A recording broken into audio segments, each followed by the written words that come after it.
iLive Radio. From the moment God took woman out of man, we both have been trying to find our way back to each other. Yet the struggle we face seems monumental in nature. Are we destined to sit on the opposite sides of the coin we call humanity? Can the age-old question that separates us ever be answered? Soothe My Soul presents Mars Venus with your host, Patrick O'Morris. Tune in live every Sunday at 2 o'clock p.m. from the iLive studios in Toronto at www.iliveradio.com or on your cell phone, mobile.ilive.com. Join us and participate in the conversation via Twitter at Patrick Morris or in the chat room at ilivewebradio.com. You're listening to iLive Radio, changing the way you listen to radio.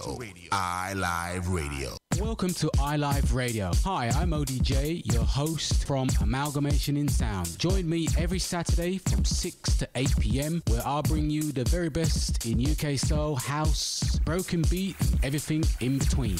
Remember to join in every Saturday, 6 to 8 p.m. for Amalgamation in Sound. See you there. Hey, what's going on, everybody in cyberspace? This is The Groove Show with your boy, the crowd pleaser, DJ Mark Anthony. Don't forget, each and every Saturday afternoon from 4 to 6 p.m., we want to put you in the mood for whatever the night has in store. I'm playing only the best feel-good, party rocking, body-shaking music from funk to soul to reggae to R&B, house to salsa, and much, much more. We call it The Groove each and every Saturday from 4 to 6 p.m. Keep it locked. It's the crowd pleaser, baby. You know how we do. We'll see you on the air. Peace.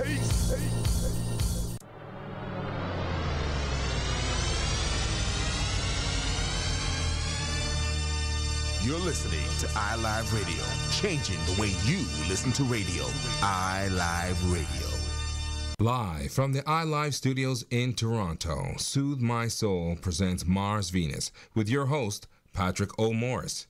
Join the conversation now on our Twitter feed at Patrick Morris or in the chat room at www.ilivewebradio.com. And now, here's the man who is helping us find our path between the sexes, Patrick O'Morris.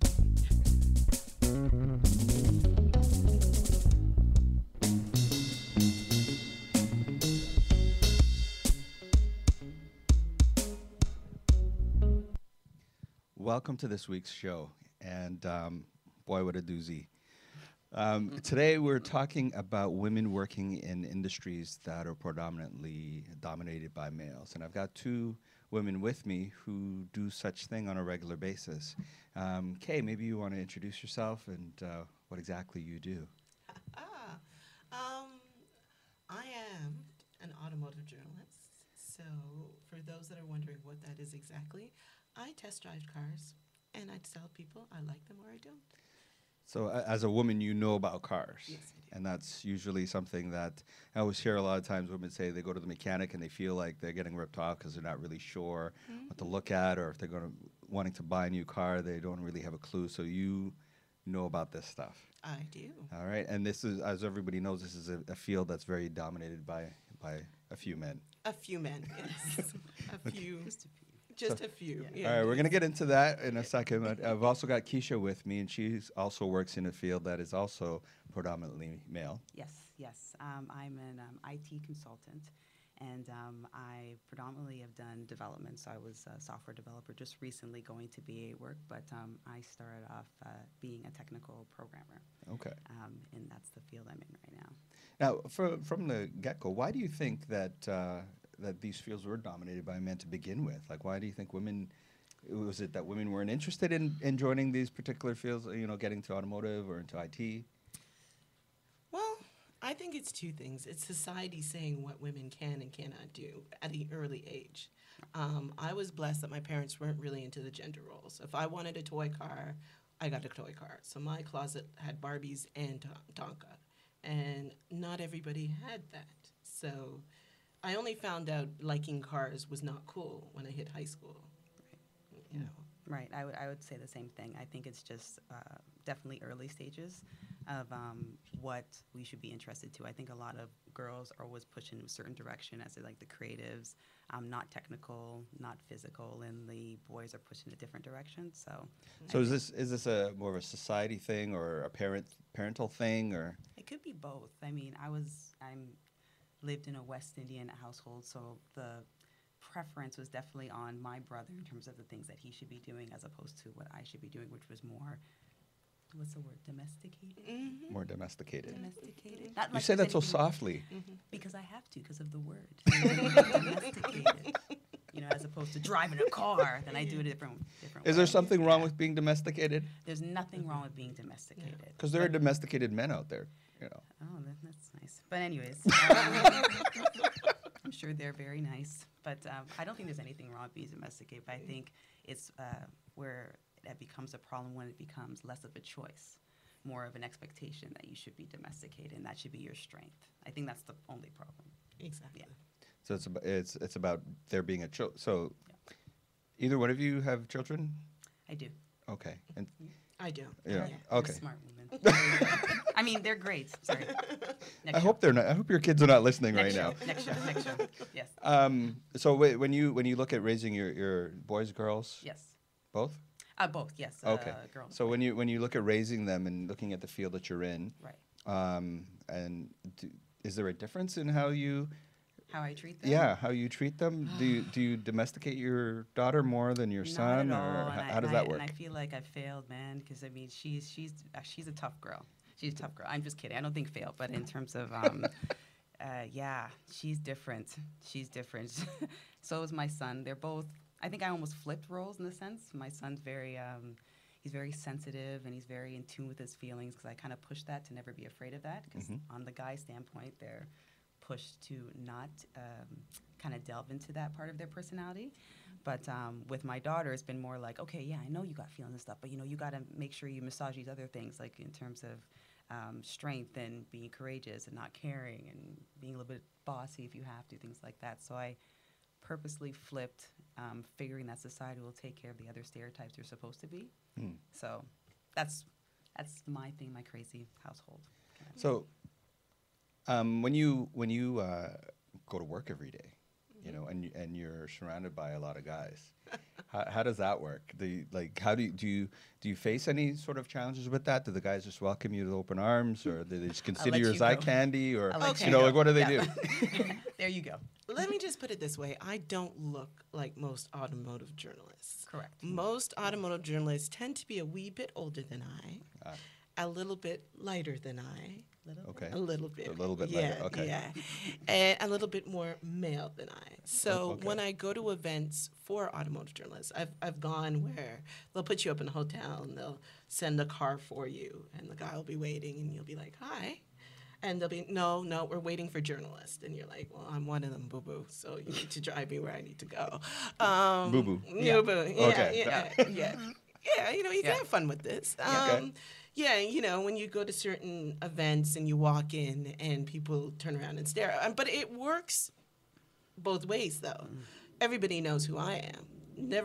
People don't remember old Bob because there's hundreds of old Bob, right? So it works both ways. Like a lot of the car companies do approach me to drive their cars because I represent a demographic they don't get with old Bob. So it works both ways. So from the old Bobs in the industry, when you do run into them and you do meet them, I'm assuming that at this point maybe you might know a lot of them, but when you were first meeting them, how did they I don't know, accept you, or they just ignored me. I didn't exist. Like it was, and I'm used to it. I used to do Raptors basketball and radio, so I mean, I'm used to being in male-dominated fields. My mom had warned me, do it that way so that you can make more money. All the women fields don't pay, so they were like, she was like, if you're gonna do it, go into a job that's majority men. You'll get paid. So I kind of always did it. Like I look back at all my life and it's been there. So the car stuff was like, oh, okay, here we go again. And they ignore, and that's fine. As long as the people writing checks don't, I don't really. as long as you get paid every Friday, you're good. I'm getting paid and I'm getting coverage and I'm getting gigs and a lot is changing in the automotive world. People don't realize the amount of female engineers out there. The Malibu was created by a black woman. The Mustang was a British woman out of the UK. A lot of the big cars now are being designed and engineered by women. I mean, the head of GM is a woman. So we're quietly emerging. That's what I'm going to say. Quietly emerging. Quietly emerging. Okay. What would you say was the biggest hurdle for you in your industry when you first started? You know, it's the same thing anywhere. Like when you say you like cars, you get questioned, you get quizzed. Like you need to prove that you know what you're talking about. Yeah. And even if the gentleman asking you the questions has no clue, because I love that when you get quizzed by guys who think just because they have certain body parts, they know about cars. Yep. But when they actually start talking, you realize, not so much, right? So, yeah, you know what? You just do the quick pop quiz, throw some stuff back at them. Then they're quiet. Shut it down. Shut it down. Yeah. Move on. Sure. What about you, Keisha? Challenges? Yeah, in IT. They don't. I find I wasn't ignored. It was just automatic confrontation. So that was automatic competition. So if we're getting into a meeting, because usually beyond the interview process and, you know, you're already in there, when you go to your first kind of development meeting, it's definitely, okay, it's a quiz, but it's more in terms of let me overpower her by talking over her or going over her solution or proposing something else, and just kind of it's a way of kind of calming me down to kind of like overshadow what I'm doing. So that was my experience for a long time. Just I knew that every time that I was going to that situation that I'd have to speak louder and be more pushy. So how'd you deal with that? I just did. There's no formula except that you know you're going in there as an underdog. You know that already from the get-go. I think once you have that ideal and just say, okay, this is my position, and just go in there knowing that, then you just deal with it accordingly. So I did have to be, can I say bitch on radio? Okay. I should have asked first. Sorry. I think you're okay. Am I okay? I think Did you bleep okay. me out? You're getting the nod from Jason, so I think you're okay. All right. I was hoping for the bleep. I like to hear the way it sounds. But anyways. We'll bleep it later. Okay, great. Okay. I had to just do that, you know, and be okay with, you know, not having the same kind of camaraderie as the other players had. Do you think it was an expectation from some of the guys in the room that you were going to be that way? No, I think the expectation I was going to come in there and just kind of be silent. I think that was the expectation. Or maybe I was fulfilling a kind of like gender quota. So I was like, okay, we got the one woman in there, so check, she's there. Let's continue doing what we usually do. So I don't think the expectation was that I was going to make waves per se. Yeah. But you purposely made waves because I did. You didn't think that. Oh, I did. Yes, because I knew. Do you think that so being in the field you're in, did you have to in any way kind of overcompensate in any way to sort of nudge your way into the field? I think so. Into the room. At least for me. I mean, you have to work. You have to work harder. You definitely have to work hard. I think at the beginning, at least until you, not that you should have to, but I mean, you know you're going in there being the underdog. So you know you have to show, listen, I belong here, and I probably belong here more than you do. Exactly. Most times you do. Yeah. I'm not gonna go too much farther into that, but you just have to. I've been in a position where I've had to work harder, work longer hours, say yes to everything. Say yes, I'll do that. Yes, to do it. Overstretch myself to say, okay, now I've shown you guys and I know what you're doing. Now shut up and let me do what I'm supposed to do. So once you kind of proved yourself and showed that you can handle it, you can cut it. Does that change the level of acceptance? Do you think, or do guys just kind of look at you like, well, you're just the anomaly? It depends on the guys I said that in word. my industry. Yeah, no, you did. I got what you meant. Go ahead. Yeah. Depends on the guys. Yeah. Find younger guys are more open. Older men, not as much. I'll be honest. I do write under a male pseudonym for the real gearhead magazines because those magazines, they just don't want to read a female. The only women in here are in bikinis. So it's also dealing with the whole You could write in a bikini. No. Focus. I'm just saying. Go ahead. Yeah, Continue on. And, and I swear one day I'll have a magazine and all the men will be naked and the women will be dressed to the neck. And I will be a subscriber. Thank you. Go ahead. All right. Yes. But, enough. Yeah, so it depends. And we're there. Go ahead. Okay, we're gonna take a quick break on that note. Just trying to get that image of the naked men spread out on a car. Yeah, you I'm trying to wait. get that out of my head. Nice. You know. Nice. I love it. Not that there's anything wrong with that. Just Not that there's nothing wrong So, with that. Yeah. When we come back, When we come back, I want to talk a little bit about how emotionally how this impacted you, like when you first started in this industry, in the industry that you were in, and having to go through that struggle. How did you deal with that emotionally, and going home, whether it's to your family or to your children? How did you manage that stress that you were kind of under? Because I'm sure having to take on the extra workload that you had to take on to sort of prove, I'm worth being here. When another guy walking in the room, they may just look at him and, oh, there's another dude, So we're gonna take a quick break for some commercials, and when we come back, I want to hear your comments just about how you how you felt about what you went through. You're listening to iLive Radio, changing the way you listen to radio. iLive Radio.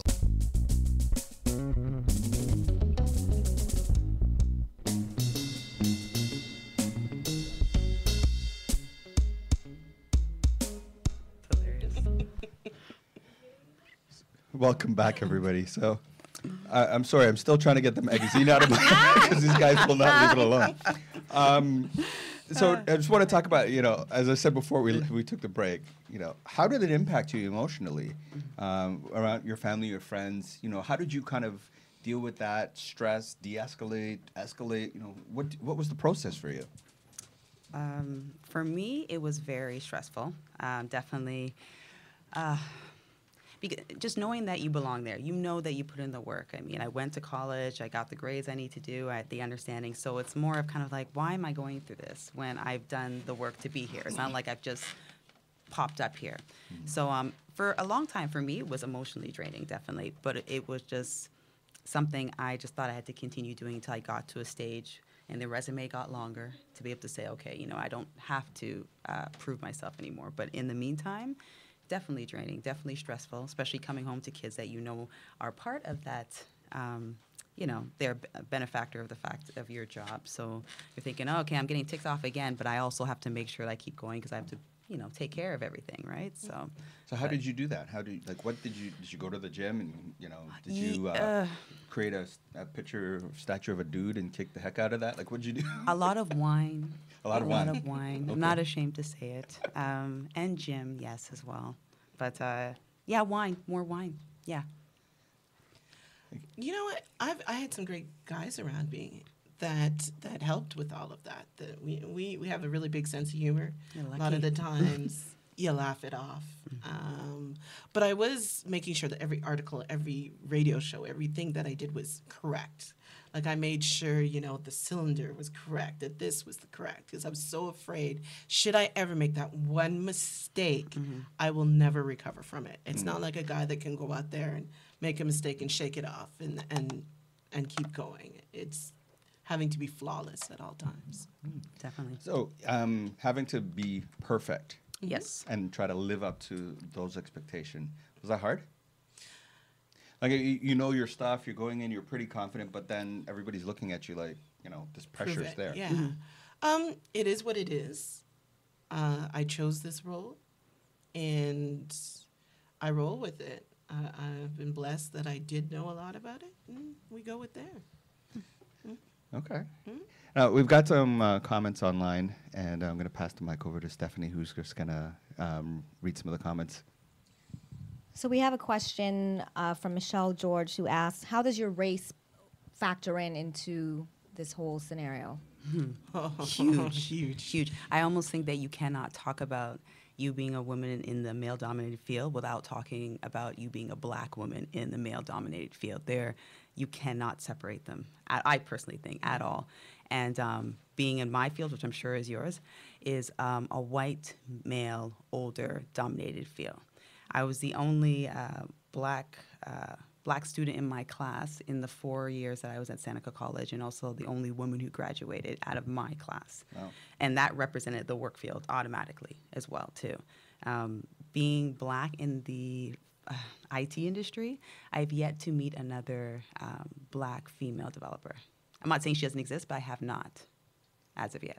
So if you exist and you're online, you can meet up with Keisha. Oh yeah, online. link me and let me know you're there and say what's up, and we could that way you're not complain. No longer feel alone. No, well I know that they're there. Especially I've had conversations with ones in the States. I know if you heard Black Girls Code. I mean those kind of organizations, which are awesome.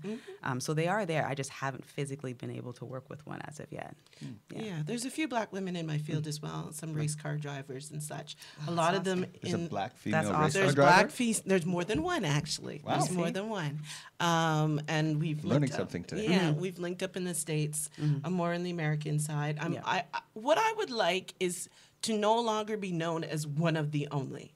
I'd love it to just be known as a automotive journalist, not Right. Kay Layne, the black or the female or the only.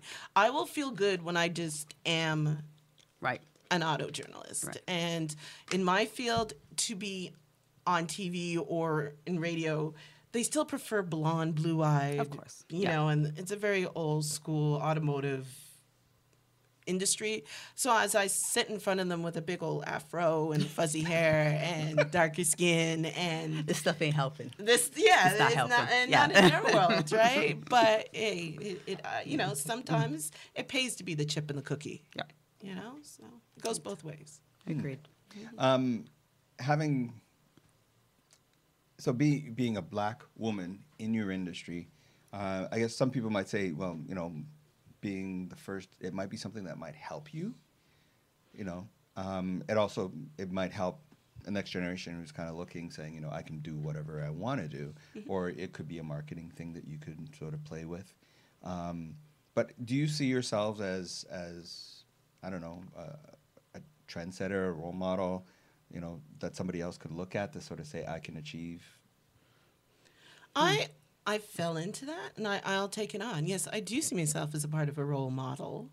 I mean, all parents have to raise their own children, but there are children watching. When back in the day, I was on WordPress doing stuff, not realizing that they translate it into every known language out there. So I started getting, when I look at my stats, all these hits in Asia and these huge, and I'd get comments not written in English. And I thought it was spam. So I completely ignored it until I started getting pictures of me as avatars. And there was like a video game and all sorts of other things with, you know, the little race car chick with a big old afro. And I realized that my demographic in Japan is like 12-year-old females or girls. So I'm like, hey, cool. Like, I think they just want to see themselves doing what they like. And then it's like, okay, I'm not the only one. I'm not a freak. I want to talk about engines. I want to play with engines. I'm okay. And if I can let them feel like you're okay to be girly girl, because that's another thing too in my field. If you're in it, then you're presumed to be, your sexuality is questioned, right? So is she butch, for lack of better words, right? So if I come out there and I'm not, then it just, all the dichotomies are just upside down, right? Jason is shaking his head. Butcher's okay for you to say. Okay. Okay. Being censored here. Okay. Yeah. So being a female in automotive industry, so you're saying that your sexuality was questioned. Why do you think that is? I think it's just old stereotypes. So and it's not even based on fact. There are females of every persuasion, every group, every sexuality classing that likes cars. We buy more cars than men do. Flat out fact, okay? Women are better with their money and buy more expensive cars than men do. Flat out flat. But those facts are ignored when they're presented in advertising and media and so forth. But all of the automotive companies will tell you that women make the decisions in car buying and so forth. And they know that.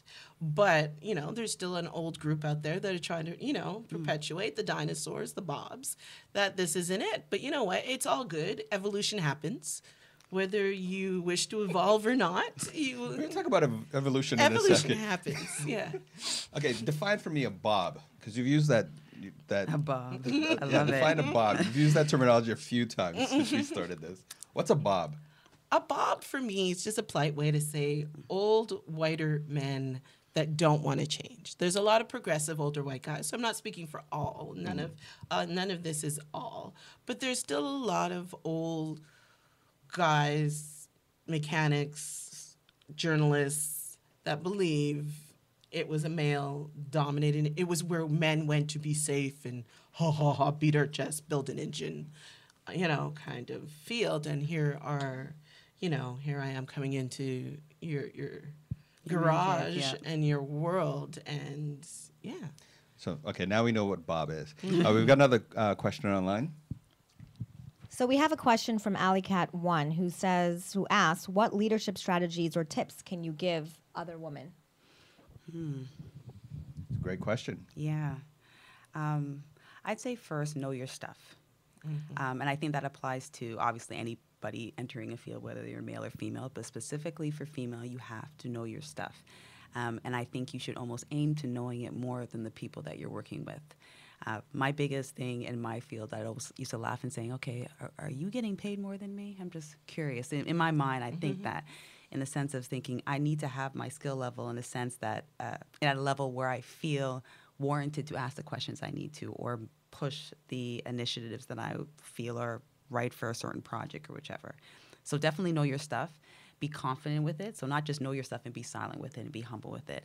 I think women in male-dominated fields cannot afford to be quiet because you will be drowned out. Like it's just plain as day. They drown out each other. So what do you think they're going to do to a female that walked into their man cave kind of thing? So know your stuff. Be confident. Do not be quiet and be willing to continue to push. Like there's no end saying, okay, I've done this and didn't work and I fall back because you will be challenged and you will be tested. I mean, almost till you get to GM status. I don't know. And even before you answer the question, one thing I wanted to ask you based on what you said, and that is, so how did you go through the process to make sure that you were compensated equally? I just always assumed I should be getting more. I guess that was just all my assumption. Every time when I was given an opportunity, I'm thinking, no, I should be getting more. I just made that assumption, whether I was right or wrong, and just being really big-headed about it. I just made that. Or greedy, yes. No, it's true. There's sometimes when I'd have to always. My brother is someone who I'd always throw out and say, "Oh, this is my project. This is how much I'm charging." He's like, "Well, you're a real jerk." I'm like, "Oh, okay. I'm still gonna do it," and it's kind of thing. I just make the assumption that I deserve more based on what I'm providing, and 9 times out of 10, I usually get it. And that's a big thing. That's a big thing. A lot of women. Because my other job is a business coach, and they always underprice themselves. Always, and don't do that. Yeah, I would say you'll be surprised. You'd be surprised. Yeah. So really go out there and ask, and if they say no, they might even bring it down just a % or two, which is still more than what you thought you were going to get anyway. Right. So I'm all for that too. Get loud, and have a sense of humor in a support group. Yes, sense of humor is big. Sense of humor is big. Sometimes you just need to laugh it off, like. The statements that you're going to get, you're going to be shocked about, and just laugh it off. It's their problem, not yours. Right. As long as you're doing your job and you're outdoing them, then there's no problems. Yeah, and definitely back to the humor. Yeah. Humor is huge. Huge. Because I'm just thinking about a couple situations in my field where I've just said some really obnoxious things just because the situation allowed it. You come in there and say, "Oh, this smells like a gym." It's just that. They're able to go back and forth. So if you could show that you have a comfort level going back and forth with them at the same time without being demeaning, obviously, I think that helps as well. Oh, yeah. Everybody likes to laugh. Yeah. So how do you, you walk into the workplace, you want to be treated equally. And I think in pretty much most, I'm not sure of any, I don't know of any organization within Canada that, there's health safety training, sensitivity training, on how to treat their colleagues or coworkers. Have you ever been since you walk into that situation and you feel you have to, do more, you have to push through this? Has any of that really ever impacted you from, you go through these trainings and you're sitting with your peers who predominantly are men, and then you still have to sort of fight a little bit to be recognized? How do you deal with that? Well, those trainings for most They're standards. They're just standards. They're just out there. It's like something I do for 2 days, and then I go back to my real world. Yeah. Those trainings do not exist. It's true. Nobody benefits from those trainings because if they're going to be a certain way, they're going to be a certain way. Yeah. It's for liability. Yeah, it's for liability. They do them, and then they come back and they tell you, I had one man tell me, "Oh, I remember when this industry used to be good because for our Christmas parties, we'd have like hookers." and now you're here. We can't have hookers anymore. I would have told him you could continue to have hookers. I ain't stopping you. Yeah, You know what I mean? And it's just like whatever, dude. Like, How long has he been in the That's industry? awesome. You said straight. they've sent it straight to the glory days when they referred to the glory days. I used to have hookers. We used to have hookers at the Christmas And parties. cigars and brewskis. And What y'all doing? But you know what? Mad Men was not that long ago. Like, it was the 70s and stuff as well. And a lot of these male-dominated industries were now beginning to break in. So they've been like that for how long, right? So politically correctness came up not that long ago. So it is what it is. We're going to take another quick break. When we come back, I want to talk a little bit about the comment that was made on Facebook earlier before this show. Because I was talking to somebody I know a couple days ago about the topic of today. I was talking about women working in male-dominated industries. And the comment was, it was said that a lot of the stress that we're facing, men and women are facing today, is because and I'm trying to put this nicely. Don't put it nicely, just say it. Come on. Is that women have kind of messed things up because they've sort of shifted the natural order of things, and so there are a lot of guys who kind of feel that they have a particular role and women have a particular role, and the women's lib movement has sort of shifted things a little bit. Wherein, This makes me want to grab them into my bosom. We're just gonna send them a hold collective hug during the Such break. a- Aw, just poor a- boo-boos. Okay, so we're going to talk a little bit about that when we come back. Okay. Right? Welcome to iLive Radio. Hi, I'm ODJ, your host from Amalgamation in Sound. Join me every Saturday from 6 to 8 p.m. where I'll bring you the very best in UK soul, house, broken beat, and everything in between. Remember to join in every Saturday, 6 to 8 p.m. for Amalgamation in Sound. See you there. Hey, what's going on, everybody in cyberspace? This is The Groove Show with your boy, the crowd pleaser, DJ Mark Anthony. Don't forget, each and every Saturday afternoon from 4 to 6 p.m., we want to put you in the mood for whatever the night has in store. I'm playing only the best feel-good, party rocking, body-shaking music from funk to soul to reggae to R&B, house to salsa, and much, much more. We call it The Groove each and every Saturday from 4 to 6 p.m. Keep it locked. It's the crowd pleaser, baby. You know how we do. We'll see you on the air. Peace. You're listening to iLive Radio, changing the way you listen to radio. iLive Radio.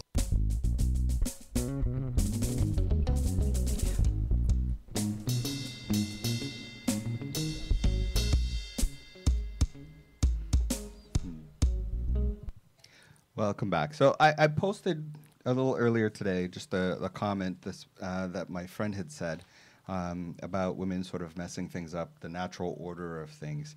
And there were a couple comments that were posted on Facebook. I'm going to get Stephanie just to bring those out. Okay, so Alvin Lee stated, like in most countries, this is an age-old view of the dominance of males in society. They need to evolve or become obsolete.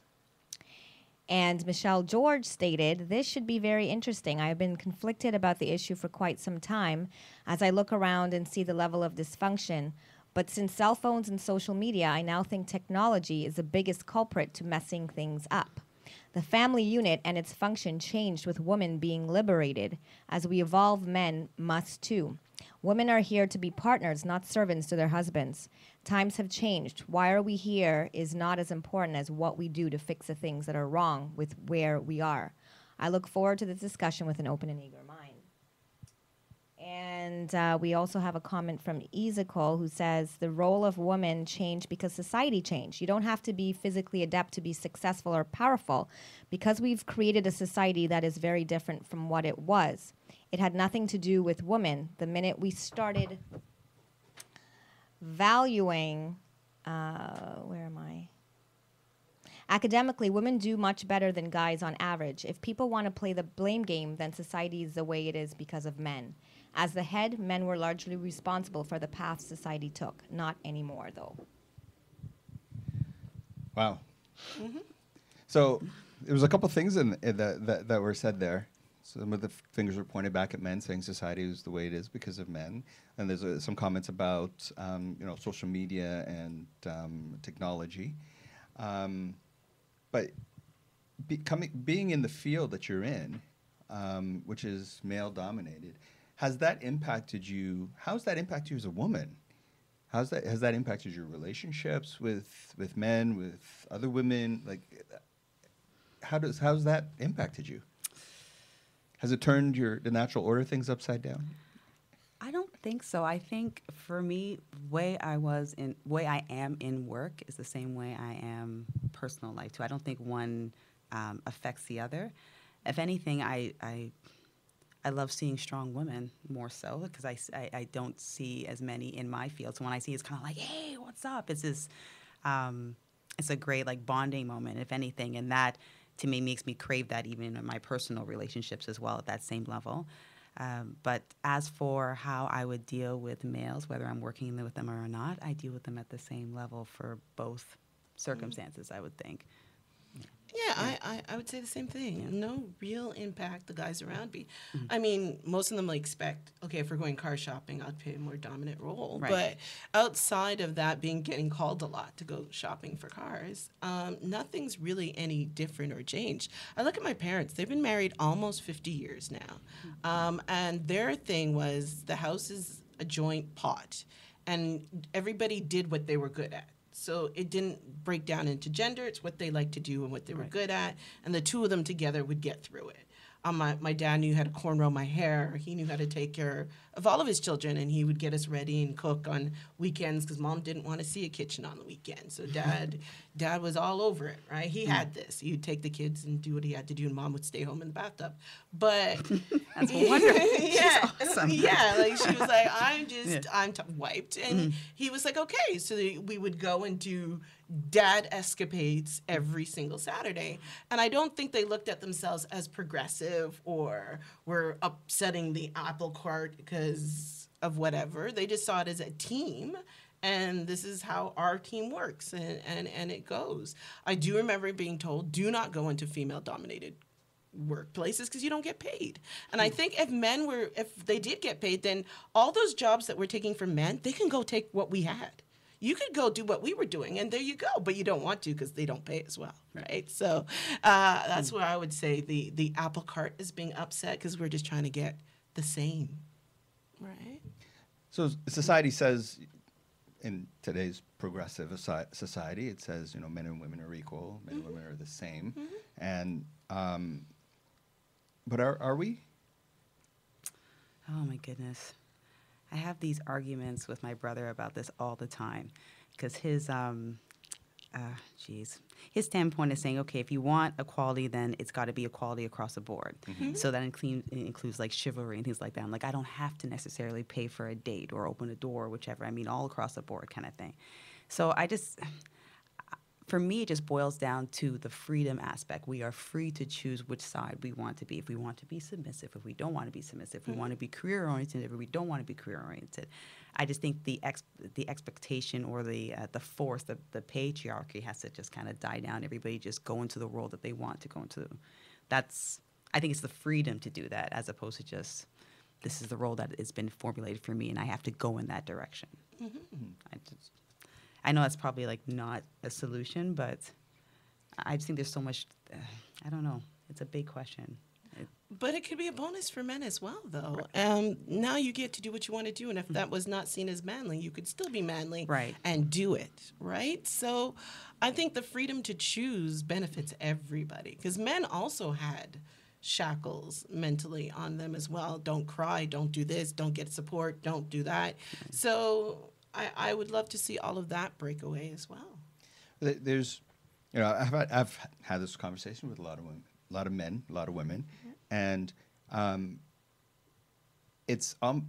are a lot of guys who are trying to figure out in today's society sort of what is their role, because to be themselves. As women have sort of taken on a more dominant role than they have before, then you can't have, my parents used to say you can't have two bull in one pen.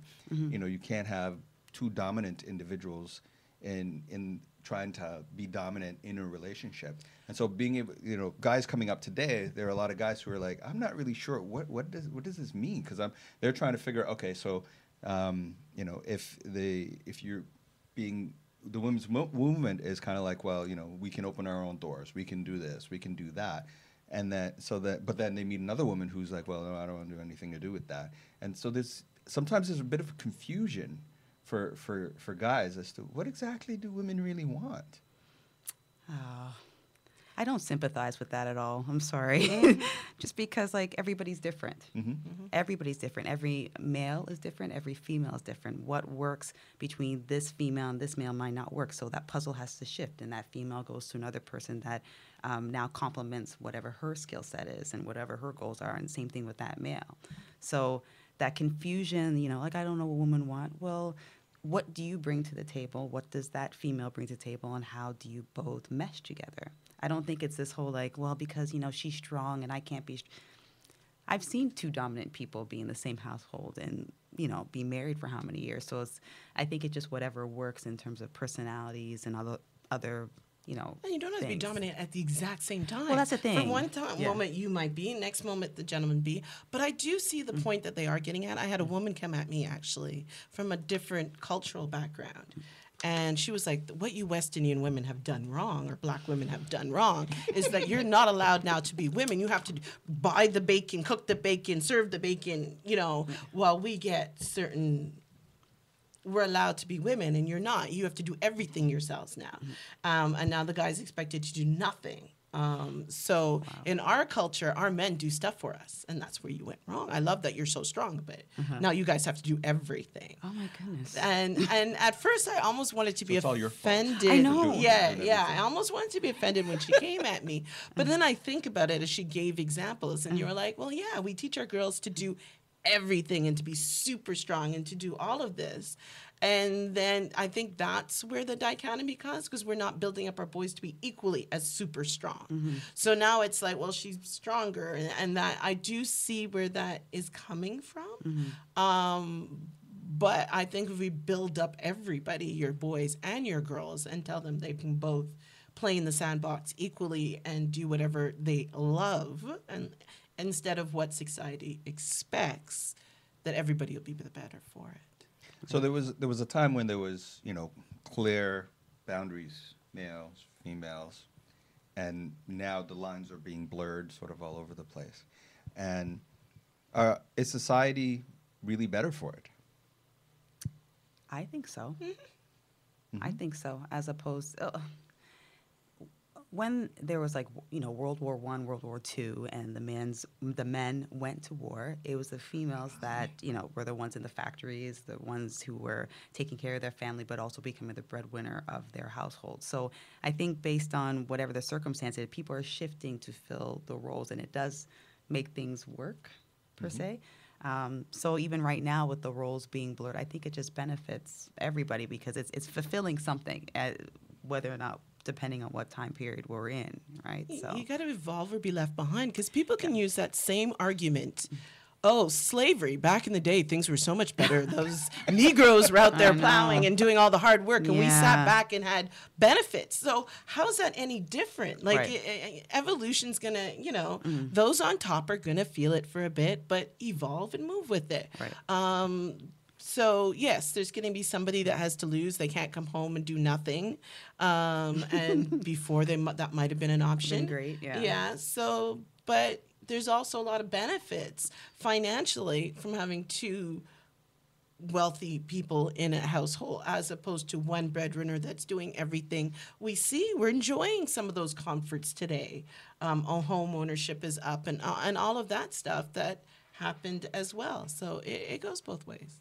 Okay, we're going to take another quick break. And when we come back, you know, I want to talk a little bit about, with the field that you're in and you chose to do this, and there are some benefits for being in the field. I want to talk about, you know, what advice that you'd be able to give some women who are considering going into fields like yours, or going into any field that's dominated by men, and what they can do to sort of stand out amongst the crowd. So when we get back, we're going to talk a little bit about that. Thanks. The internet's #1 on the World Wide Web. iLive Radio.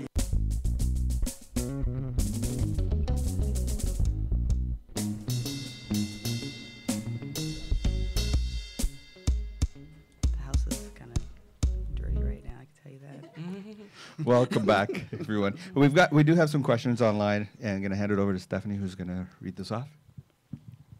So we have a question from Michelle again, just asking in terms of seeing that the women are the same, you know, we still cook, we still clean, we wash, we parent on top of this, you know, fulfilling those roles in the workplace. So what's your views on that? Like if we could do both kind of thing? Yeah. I think we have to be easy on ourselves with that whole superwoman thing. I think we have to be careful with that because then we're getting into a whole other realm of, for me personally, mental issues that happen with a lot of black women because we're trying to play a whole bunch of roles. So I'd advise being easy on trying to fulfill all that, but not saying it's impossible. I know myself between the domesticated and my career, one will, you know, sometimes need to take a break and take a back seat while other things need my full attention.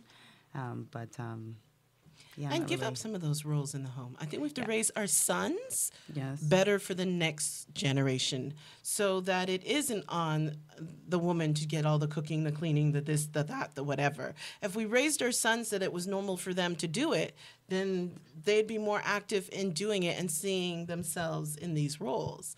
Because it's always like, well, the woman has to run the whole household in our culture.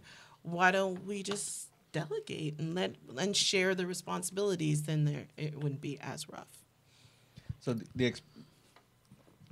so the expectation is not that you're going to go to work and come home and make dinner and look after kids. Okay, look, it's just me in my Okay. household, so I have no choice. So if there's no food being cooked, everybody's gonna probably die, right? Or starve, whichever, if you're not that dramatic. But yeah, in my household, for just being the kids, I mean, then we delegate to say, okay, you know, my daughter cooks on occasion. So is my son doesn't cook. He tries to, thank God. But he's younger, so it's a little bit more dangerous. But I guess back to what you were saying, an actual two-parent home, whatever works. Exactly. Going back to your mom in the bathtub, I mean, I love that. You know what I mean? Like, So how do you figure out what that balance is? What's going to work? Communication between the two people. Stop deciding what society says a man's got to do and a woman's got to do, and just talk in the unit and decide in the unit. And by unit, it could be any family, whether it is, you know, a single mom with her kids, whether it's a single person, if it's a married couple, whatever that family unit is, then work it out within the unit, depending on the age of the children, depending on that. It doesn't always have to fall, though, just on one person's shoulders, is all I'm saying. Wow. Another question online? Well, it's more of a comment, and Michelle states that that we have not yet evolved. The society is dysfunctional. Economic gains appear to be the primary benefit. Dysfunction is the price we pay for it. Well, this could go back to what my friend, the comment my friend had made. So in our pursuit for financial gain, have we lost something? By empowering both roles, I do not see how we're losing. I feel like we're here today because we haven't empowered both roles. The dysfunction happens when there isn't a team or a support unit for us as humans. So, interesting comment. No, but I mean, men as well. There's no support rules where guys could just say what they're feeling, be sensitive and all that. No, as a black man, you've got to be tough and hard and all that stuff. So that's breaking you down mentally. Then the woman has to be superwoman. So that's breaking her down mentally. Everybody's being broke down. I just want to empower everybody. And I feel like once we start empowering everybody, then some of this dysfunction that we speak of. See, the Bobs out there, though, would probably say that things were balanced before because they could have the hookers in the office and blow off their steam, and the wives would be home and, you know, looking after kids, and they don't have to worry about making any money or anything like that. Take care of it, and there was a balance. So we need, everyone is saying that we need to evolve. Well, what really is that evolution supposed to look like?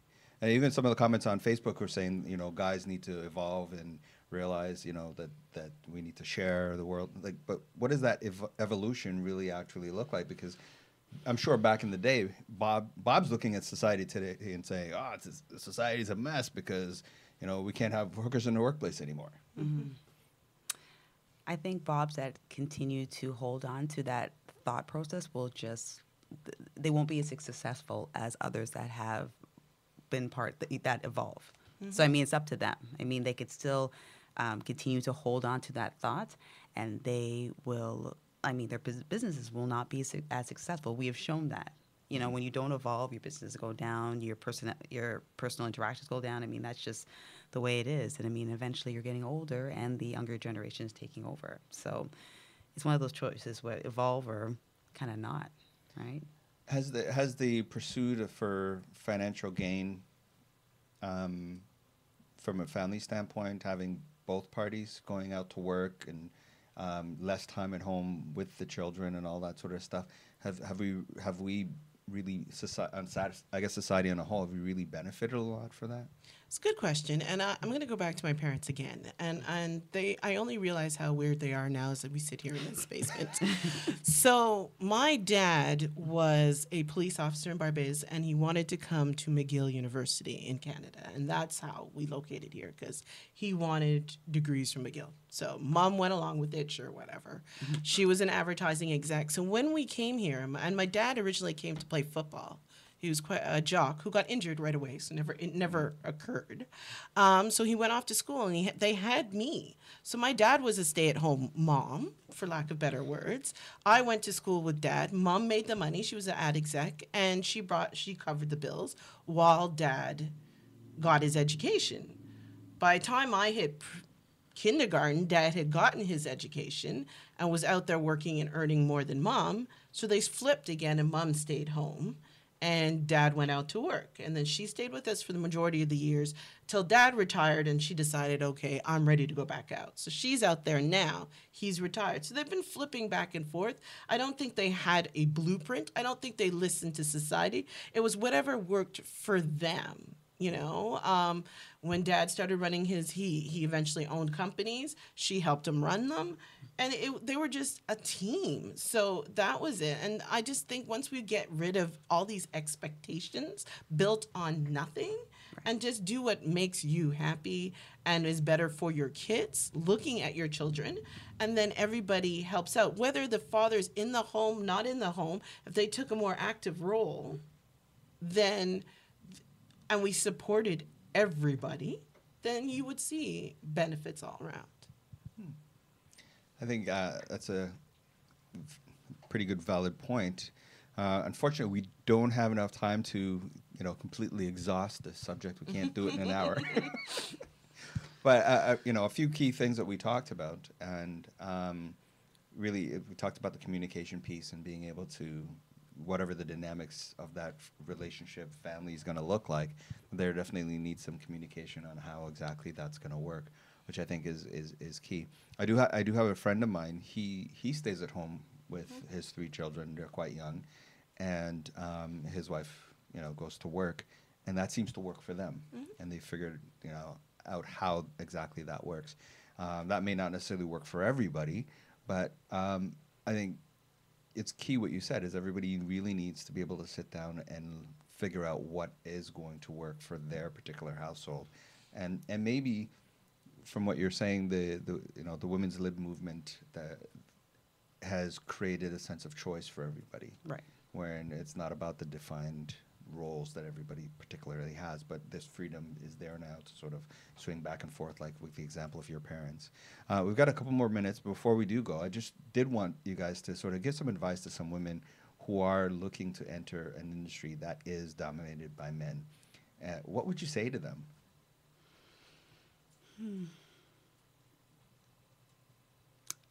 To go for it, first of all. Don't be afraid not to go into an industry that is male-dominated. That's one. Going back to the regular stuff, knowing your stuff, knowing that you are a female going in there and having fun with it. I think we shouldn't look at it as yes, it is that, the glass ceiling and all those other concepts, but I think we should let go of the fact that it's a as something that's going to slow you down. You know it's not going to slow you down. As far as they're concerned, it might, but you know it's not going to slow you down. So to really use it to your advantage, I'm not going to tell you how, but I mean, I think you can. And then just knowing your stuff and being confident and realize that you might be looked as an underdog, but you have the skill set, and just to, I don't know, just to bowl through it. Put your head down and bowl through it. Yeah.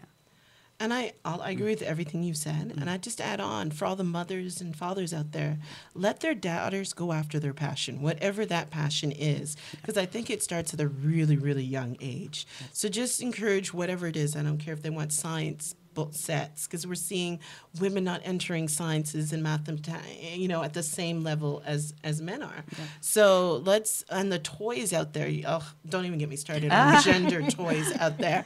If your daughter wants Lego, give her Lego. Lego teaches. Women Lego now. They have women, Women Lego. Women Lego. Stop it. Yeah, pink Lego, girl Lego. The pink Legos. Yeah, they paint them pink and it changes everything. God forbid they played with the blue ones. But, our toys are different, and they teach different things, and allow our children to choose, and allow women to go after whatever makes them passionate, because then you'll learn about it more, you'll be better at it. It's not work anymore, and you'll be able to put up with all the other stuff that comes with it because you just genuinely enjoy it. Okay, one sentence each. Based on the field that you went into, what would you say the one sentence is the biggest lesson you've learned?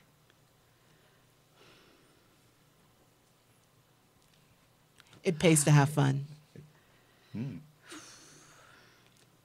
Gosh. One sentence? Okay, just one thing. The biggest thing that you've learned going into that field. Patience. Patience? Patience, yes. And just to believe that everybody will have their chance to see what you could do. That's good. I want to thank everybody for joining us today. Thanks, Kay, Keisha, for being here and for sharing your experience with us. Everybody that's online, thank you for joining, and everyone who made the comments, thank you very much for making the show a success today. Thank you. This was a little bit enlightening. I hope some of the Bobs out there may have listened to the conversation. I hope I'm still hired, when I somewhere to go to on Monday. It's good. Want to join us next week? My guest is we're going to be talking about men who are actually abused by their partners. And there's a safe house that is actually created. There's actually not a lot of support groups out there for men who are in this particular situation, but we've got a special guest who's going to be coming in. We're going to be having that discussion. So we're inviting everybody to join us back as we dive into that. Thank you very much for your time, and have a great rest of your day. Thank you.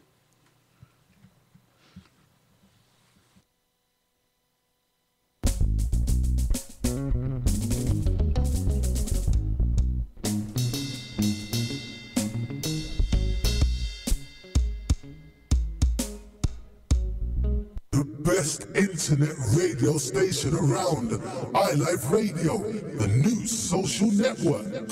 From the moment God took woman out of man, we both